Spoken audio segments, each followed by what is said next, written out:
Bonjour et bienvenue à l'émission La Parole vivante. Cette émission où est-ce qu'on prend la Bible et on découvre qui est Dieu et quel est son plan extraordinaire pour nous. Aujourd'hui, on termine, David, le livre aux Hébreux. David Haynes qui est avec nous. Salut. Salut. Ça va bien? Oui, très bien, toi aussi. Oh, un peu plus puis je me mets à voler, là. Ça va super bien. Ce serait drôle. Probablement, oui. Hébreux, c'est un de mes livres préférés. Oui. Dans toute la parole de Dieu. Aux yeux de Dieu, il n'y a pas d'importance. Tout est inspiré de Dieu, mais Hébreu, pour moi, vient résonner. Pourquoi? Parce que, justement, ça démontre la prééminence de Christ. C'est quoi ce mot-là? Ça démontre que Christ est au-dessus de tout. Ouais. Ici, il s'adresse à des Juifs, puis veut leur démontrer que autant le judaïsme est bon, ce n'était que des ombres. Ouais. Ce qui est important, c'est la substance, c'est la vérité, c'est... Pas que les autres n'aient pas la vérité, mais l'accomplissement total de la vérité, c'est Jésus-Christ. Et plein d'argumentations pour démontrer Christ. Puis à la fin, ça devient hyper pratique avec le chapitre 11 sur la foi. Après ça, le chapitre 12 qui nous démontre comment on marche notre vie dans la mesure que Christ est là. Et comment cette histoire de foi-là, comment je fais pour avancer avec ma foi par rapport à ça. Et le chapitre 13, c'est hyper pratique. C'est vraiment du pratico-pratique. Puis aujourd'hui, j'aimerais ça qu'on puisse terminer. Chapitre 13, terminer Hébreu.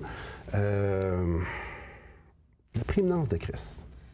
Oui, c'est ça. Et ça, c'est quelque chose on voit d'un certain sens à travers tous les livres dans le Nouveau Testament. Paul, il va souvent commencer avec quelque chose vraiment doctrinal. On pourrait dire théorique, entre guillemets. Mais l'idée, c'est qu'il va exposer certaines vérités. Puis par la suite, il va venir les atterrir dans nos vies de tous les jours. Et on voit exactement la même chose en hébreu.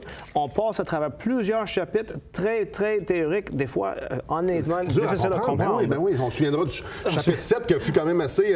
Oui, exactement. Qui est Melchizedek? Oui. Puis on le demande encore, tu sais, d'un certain sens. Bien, avec toute cette question théorique, là, il est capable maintenant de venir nous dire, donc, puisque tout ça est vrai...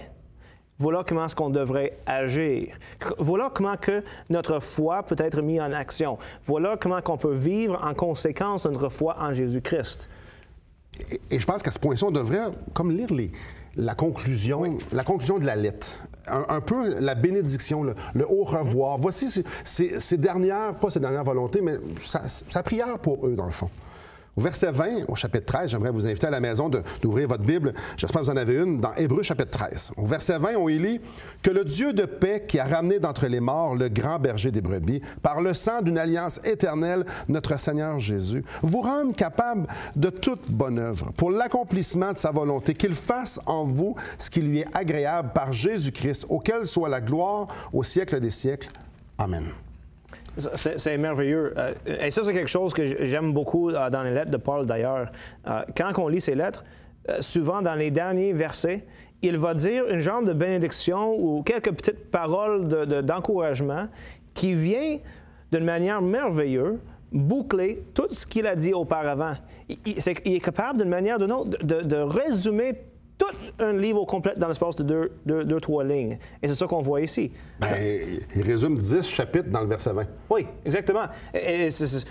On aurait pu peut-être faire juste une émission en fin de compte sur Hébreu, puis juste lire le verset 20 et le verset 21. On aurait de la misère à tout comprendre, par exemple. Oui, peut-être. Que le Dieu de paix qui a ramené d'entre les morts le grand berger des brebis, par le sang d'une alliance éternelle, notre Seigneur Jésus. Oui. Jésus-Christ, pour les Juifs, c'était un paria, c'était pas un hérétique, un huluberlu, c'était quelqu'un qui se prenait pour un autre. Ils l'ont crucifié. Ses disciples étaient là, l'ont vu, déboussolé. Notre maître, celui qui nous enseignait sur le royaume de Dieu, est mort. Jésus est ressuscité. Il s'est présenté à plus de 500 personnes, à tous les apôtres. On lit ça dans 1 Corinthiens chapitre 15. Et puis après ça, il a été exalté. Donc, il est monté au ciel et il est allé s'asseoir à la droite de la majesté divine dans les cieux. Ce grand... Comment ça nous dit ça? Le grand berger des brebis. Et après ça, il dit aux gens, croyez en moi, suivez-moi et je vais vous emmener au ciel. Je trouve ça vraiment intéressant dans le contexte de ce livre qui est écrit aux Juifs qui sont en train de penser à peut-être quitter la foi. Il utilise ce terme, ce grand berger, okay? Le berger des brebis. Un Juif ne pourrait probablement pas s'empêcher de penser immédiatement à la psaume 23, verset 1, qui dit « L'Éternel est mon berger, je ne manquerai de rien. » Attends une minute, l'Éternel est mon berger. Jésus, le grand berger des brebis. Et ceci, on peut voir ici un lien avec le psaume 23, verset 1, qui est une affirmation claire. Jésus est ce berger. Il est l'Éternel. Il est Dieu. Et donc, quand que nous, on met notre confiance en lui, on est en train de mettre notre confiance en celui vers qui tout le judaïsme pointe depuis son départ jusqu'à ce moment. Et donc, dans cette petite phrase, le grand berger des brebis, nous voyons d'un certain sens tout ce qui est dit dans l'Épître de Paul aux Hébreux, ou ce qu'il est vraiment en train de dire. Jésus est tout. Dieu. Il est Dieu. C'est lui le top. C'est lui qu'on devrait regarder. Tous les sacrifices, tous les prêtres, tous les souverains sacrificateurs, le temple, la loi, ça pointe tout à lui. Je ne sais pas comment on réagit à ça, David. Moi, je sais comment je regarde ça, puis je suis comme, wow, il est l'accomplissement de toutes les promesses. Il est l'accomplissement de tous les types, de toutes les illustrations, de tout se retrouve en lui. Et comme on va voir après, ce grand berger-là dit, suivez-moi. Ouais. Je vais, comme dans le psaume 23, je vais vous faire paître dans de verts pâturages. Ouais. Et éternellement, nous allons être l'un à l'autre. Et bientôt, on va être ensemble. Oui, exactement. Je ne sais pas pour vous, mais moi, ça me remplit d'espérance, de joie. L'Épître aux Hébreux est magnifique justement parce que ça me fait rêver. Parce que ça vient susciter en moi cette foi-là, parce que ça me fait fixer les regards sur Jésus-Christ. Ce Jésus si exceptionnel. Avant d'aller à la pause, j'aimerais vous offrir le livre Destination finale de Marc Haïl. Marc Haïl a écrit ce livre-là avec en tête les gens qui sont à la recherche de questions sur les grandes questions fondamentales que vous pouvez vous poser, que certaines personnes se posent. Si Dieu est bon, pourquoi il y a autant de souffrance? Pourquoi je suis sur terre? Pourquoi l'abîme? Où est-ce que je vais quand je meurs? Bref, Marc Haïl a épuisé dans les Écritures des réponses pour cette grande question-là. Si vous vous posez cette question-là, je vous invite à nous appeler, à nous écrire et à demander votre copie gratuitement. Ça va nous faire plaisir de vous l'acheminer. Tout ce que vous avez à faire, c'est de communiquer avec nous, puis on vous l'envoie. Donc, restez avec nous après la pause. On continue de parler de ce grand berger-là. Restez avec nous.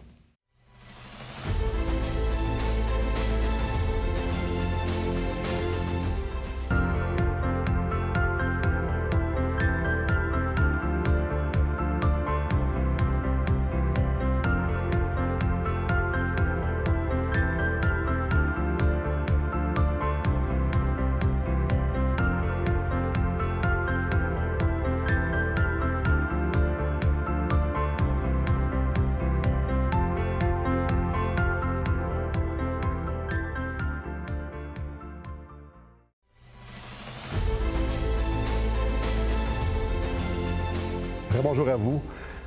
Ici, David, l'auteur est en train de conclure sa bénédiction.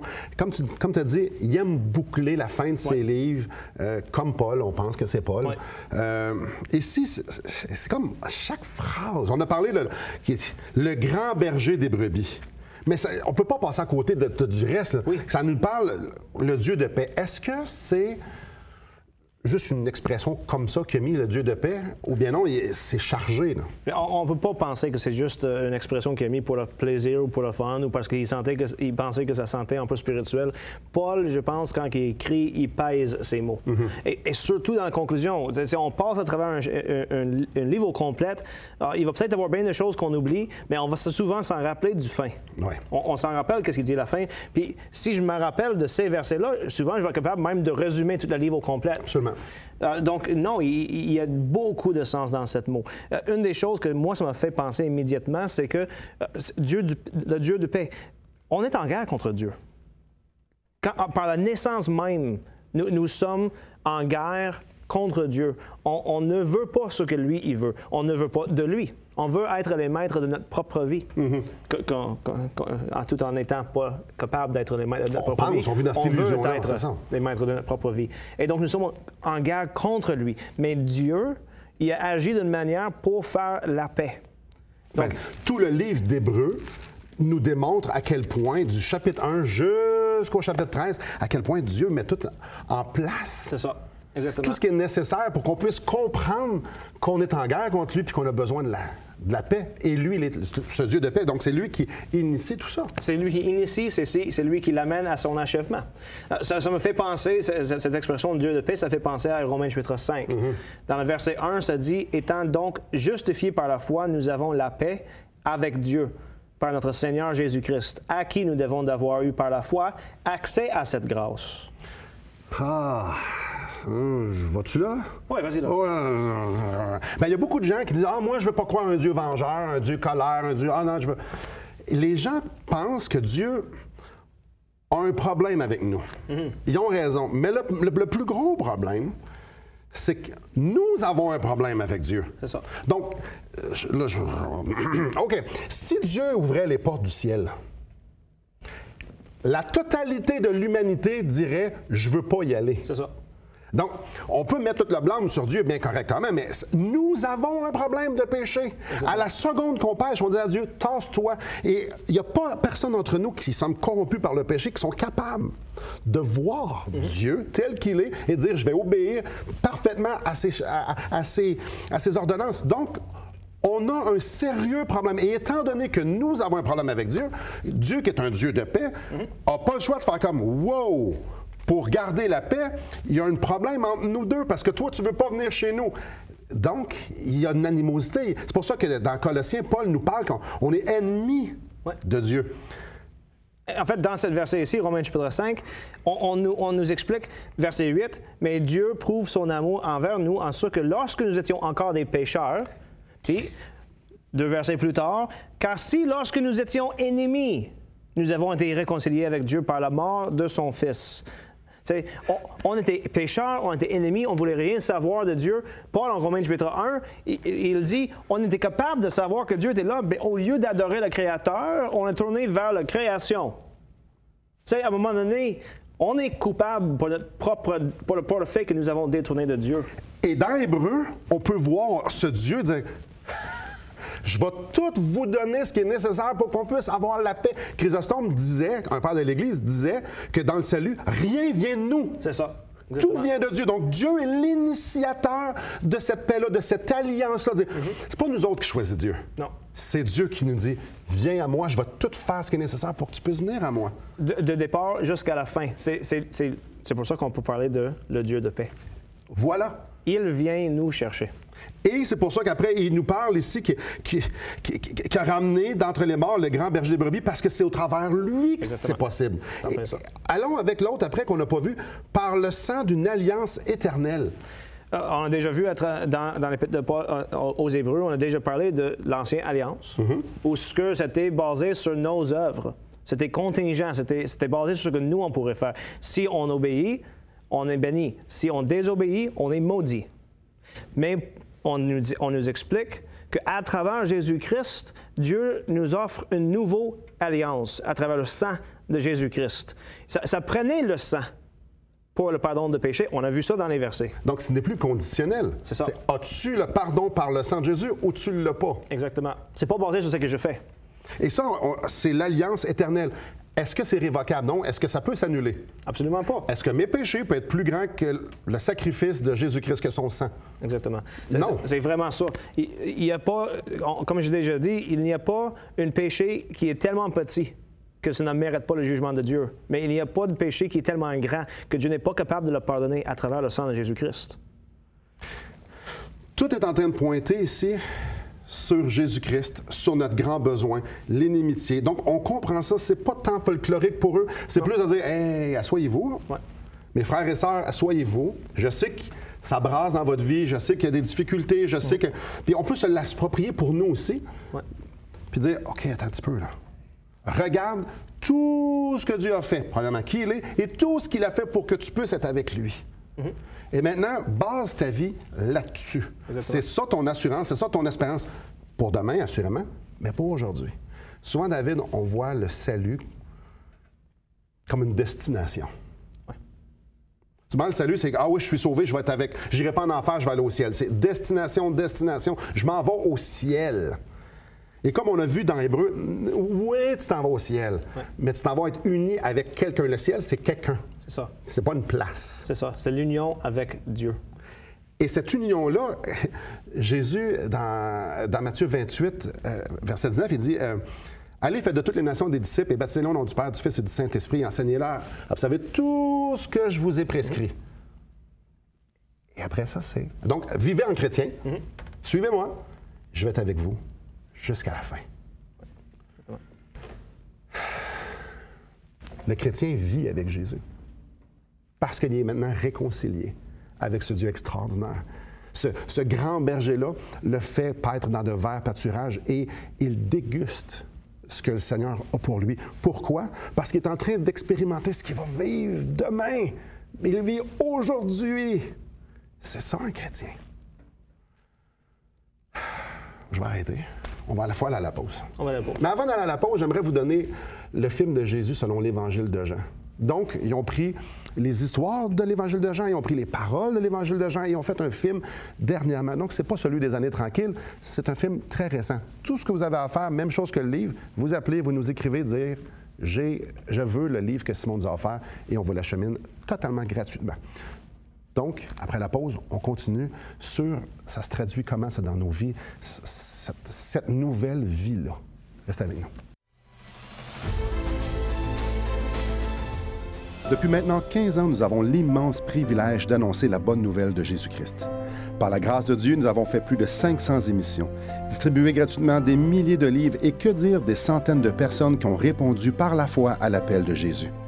Aujourd'hui, nous aimerions inviter ceux qui ont reçu cette bonne nouvelle à faire équipe avec nous. Aimeriez-vous avoir un impact dans la francophonie pour l'Évangile?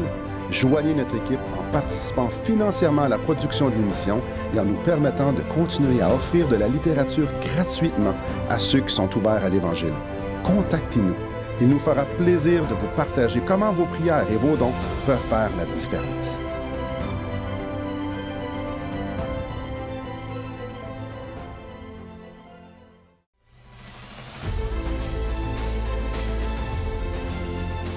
Bonjour à vous. Lorsqu'on découvre qui est Jésus, lorsqu'on découvre qu'est-ce qu'il a fait pour nous, Jésus, Fils de Dieu, venant marcher 33 ans avec nous, aimant l'humanité de mille et une façons, mourant sur la croix, pour pouvoir nous pardonner de nos péchés, nous qui méritons d'être séparés de Dieu, non seulement on le mérite parce que c'est ça qu'on veut, par nos actions, par notre nature. Lui, il fait tout pour ce qui est nécessaire pour nous pardonner de ça, ressuscite pour nous donner sa vie à la droite du Père, pour intercéder en notre faveur, pour être le médiateur entre nous et Dieu. Quand tu réalises tout ça, tu mets ta foi dans ce qu'il a fait, dans qui il est, après ça, tu dis, ben moi, j'ai envie de vivre pour toi. Et là, la plupart des gens vont dire, on se roule les manches, puis on accomplit la loi. C'est pas ça qu'il faut faire. Ben, c'est pas ça que ça dit, en tout cas. Bon, lisons qu'est-ce que ça dit encore. Verset 21, c'était quoi? Notre Seigneur Jésus vous rende capable de toute bonne œuvre pour l'accomplissement de sa volonté. Qu'il fasse en vous ce qui lui est agréable. OK.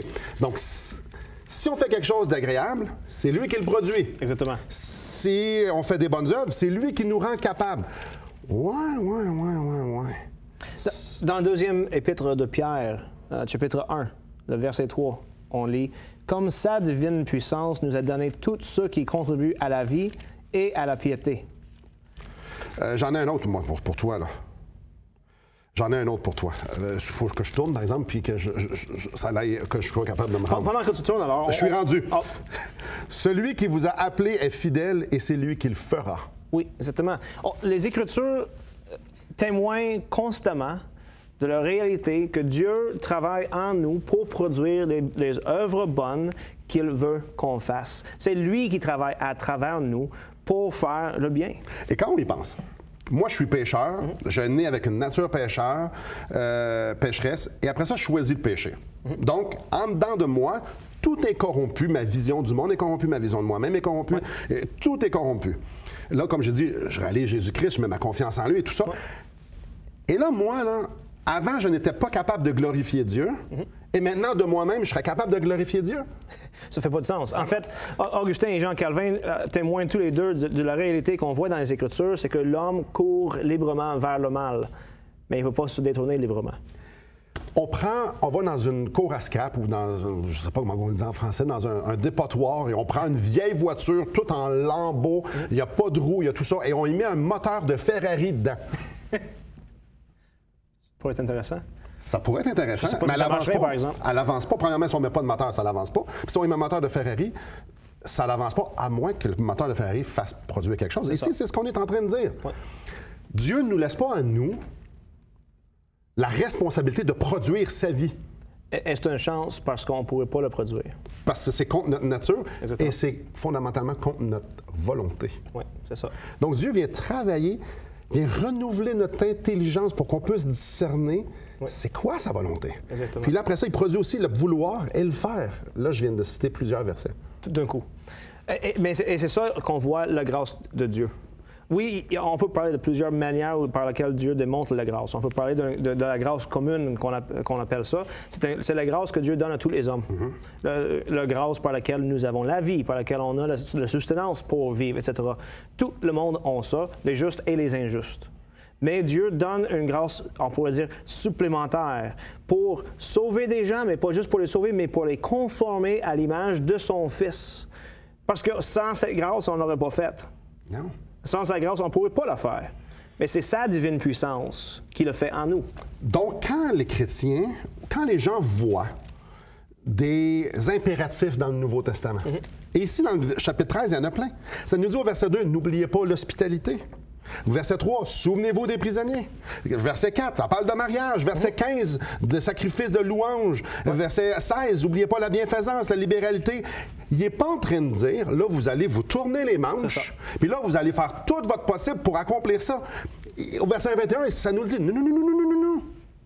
C'est lui qui va vous rendre capable. Mais il va nous rendre capable parce qu'on s'attache.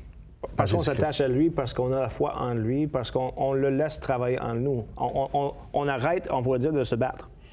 Puis c'est lui qui travaille. Et là, il faut faire la part des choses. Si on croit qu'il va le faire, si on croit qu'on va le faire, ça veut dire qu'il va produire quelque chose. Exactement. Je ne peux pas rester assis et dire Dieu va le produire en moi. Puis tant qu'il ne l'a pas produit, je ne bouge pas. Non, au contraire, même. Le verset que j'ai lu juste auparavant en 2 Pierre, dans le restant du chapitre, il va parler justement de comment qu'il faut s'efforcer. Donc, verset 5, « À cause de cela même, faites tous vos efforts pour joindre à votre foi la vertu, à la vertu la science, etc. etc. » Donc, il y a, oui, effectivement, cette notion de « il faut s'efforcer ». Mais il faut toujours s'en rappeler, avec quelle force est-ce qu'on s'efforce? Dans 1 Corinthiens, ça nous parle qu'on rentre, on travaille avec Dieu. On rentre dans son travail. C'est ça. On pourrait dire, peut-être dans un certain sens, c'est comme si Dieu vient à nous et dit « J'aimerais que tu fais tailler la haie. » Donc, mais il ne fait pas juste laisser toi là comme ça. Il te donne la machine pour le faire. Après ça, il le remplit avec le gaz. Il met ça dans tes bras, il le part. Puis après ça, il vient, puis il taille la haie. Avec toi. Tout ce que tu as à faire, c'est de dire, Seigneur, je crois que tu vas le faire, prends ma vie, fais-le. Exactement. Donc, pour le salut, c'est prends ma vie, est à toi, je fais confiance que pour le salut. Et dans la marche chrétienne, aussi difficile que c'est je vois ce que tu me demandes, prends ma vie, fais-le, viens le produire en moi. Les deux, c'est j'abandonne et je prends ce que tu me donnes. C'est ça. Et j'agis. Et ce que ça devrait d'ailleurs amener comme réflexion, c'est un chrétien qui n'est pas en train de faire des bonnes œuvres, qui n'est pas en train d'avancer dans la sainteté, pour devenir de plus en plus à l'image de Dieu. Il faudrait honnêtement qu'il se demande la question, j'ai-tu réellement mis ma foi en Jésus-Christ? Parce que comme on l'a déjà vu en hébreu, puis comme on voit dans ces autres écrits, la foi en Jésus-Christ produit des œuvres. Ce n'est pas une Pas parfaite. Non, pas parfaite. Mais ça en produit. Exactement. Est-ce que j'ai juste adhéré à une religion?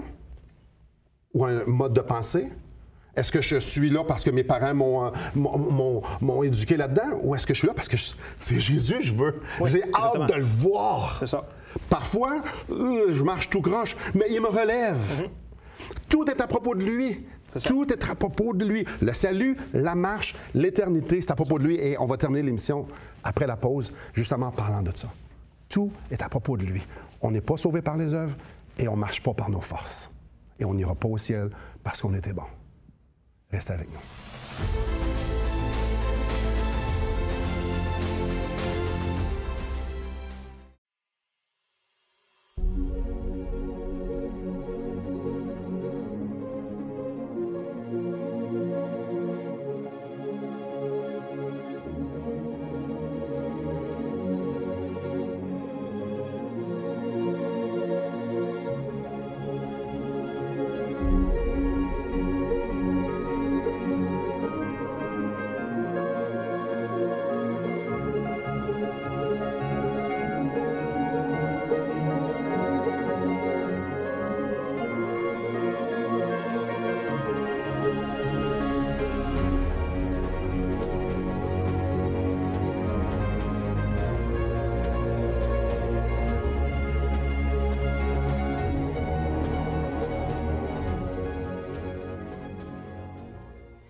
Bonjour à vous.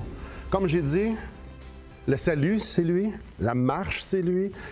Le ciel, c'est lui. Tout est à propos de lui. À la fin du verset 21, ça nous dit « Par Jésus-Christ, auquel soit la gloire au siècle des siècles. Amen. » Paul parle aux Corinthiens et dit « Non, ça n'a rien à voir avec nous. Il n'y a personne qui peut se glorifier, ni de la marche, ni du salut. C'est lui, la gloire. » Dans Romains chapitre 11, verset 36, ça nous dit « À la fin, c'est de lui, par lui, et pour lui, que sont toutes choses. À lui soit la gloire au siècle des siècles. » Tout commence avec lui et tout termine en lui. Comme on a vu en Hébreux chapitre 12, c'est vers lui qu'on court. C'est lui notre but, c'est lui notre désir. Et on doit garder nos yeux sur lui pour faire notre course sur terre.